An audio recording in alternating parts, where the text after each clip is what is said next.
It is the best of times. It is the worst of times. In the year 2015, people have access to a breadth and depth of information unimaginable in an earlier age. Everyone contributes in some way, participating to create a living, breathing mediascape. However, the press as you know it has ceased to exist. The Fourth Estate's fortunes have waned.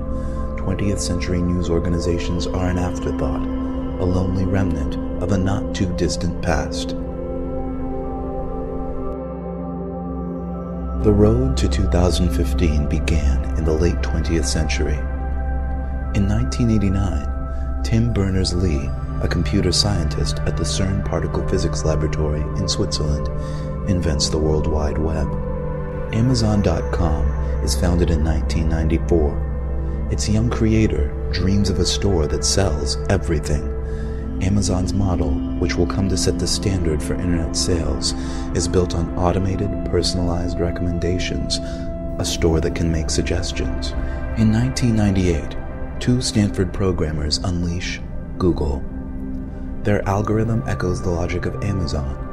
It treats links as recommendations, and from that foundation powers the world's fastest and most effective search engine.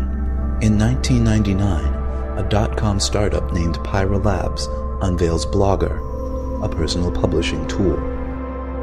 Friendster arrives on the scene in 2002, and hundreds of thousands of young people rush to populate it with an incredibly detailed catalog of their lives, their interests, and their social networks. Also in 2002, Google launches Google News, a portal featuring headlines and links to the stories of the minute. Journalism organizations cry foul.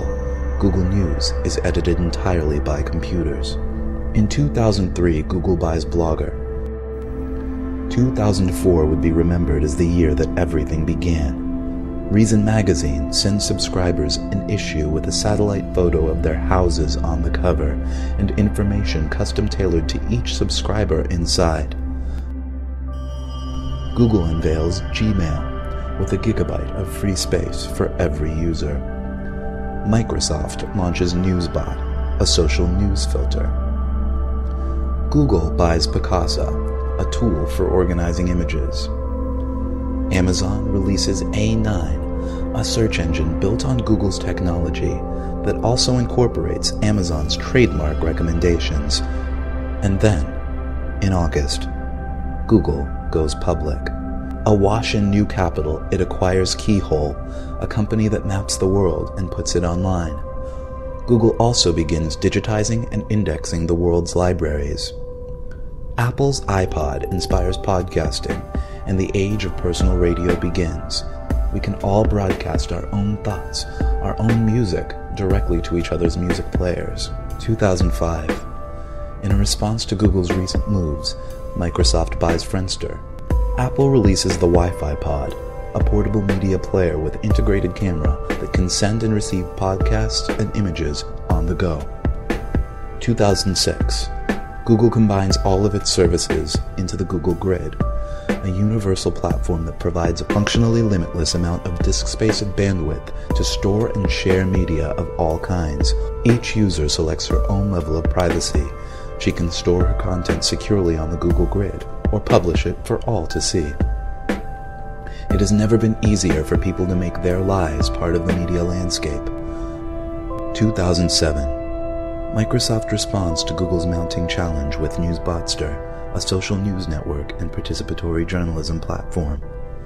Newsbotster ranks and sorts news based on what each user's friends and colleagues are reading and viewing, and it allows everyone to comment on what they see.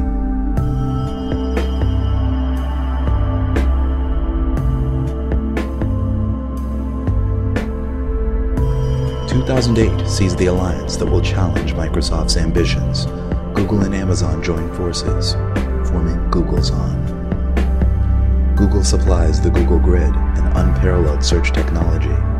Amazon supplies a social recommendation engine and its huge commercial infrastructure. Together, they use their detailed knowledge of every user's social network, demographics, buying habits, and reading interests to provide total customization of content and advertising. This year, the New York Times switches to a paid subscription model online.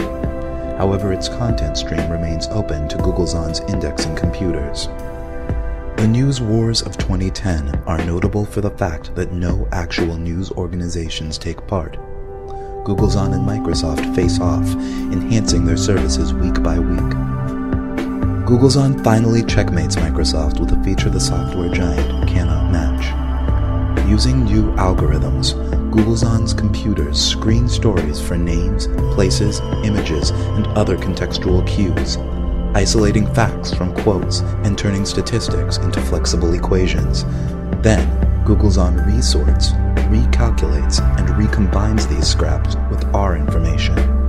Our blog entries, our photos, our purchases, our lives. Suddenly, news is more relevant than ever before. In 2011, the slumbering Fourth Estate awakes to make its first and final stand. The New York Times Company sues Googlezon, claiming that the company's fact-stripping robots are a violation of copyright law. The case goes all the way to the Supreme Court, which, on August 4, 2011, decides in favor of Googlezon. On Sunday, March 9, 2014, Googlezon unleashes Epic. The evolving, personalized information construct is the system by which our sprawling, chaotic mediascape is filtered, ordered, and delivered.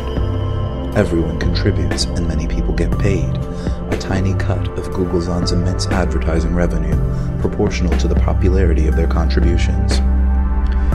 Epic produces a custom content package for each user, using his choices, his consumption habits, his interests, his demographic, his social network to shape the product.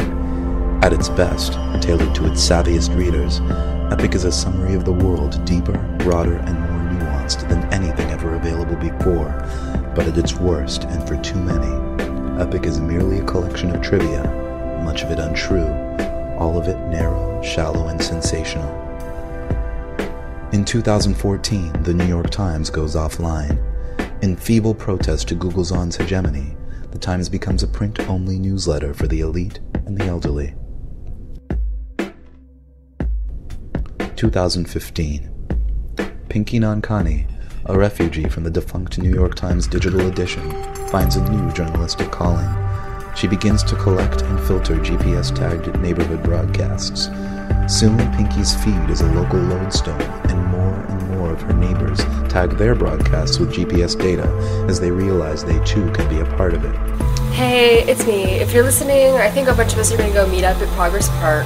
We're thinking about doing like a little barbecue. I was thinking if you go to the park, do not bother with 9th Street. There's this big accident at Garfield, and it's all backed up. It's totally a mess. So, Have you guys gone out today?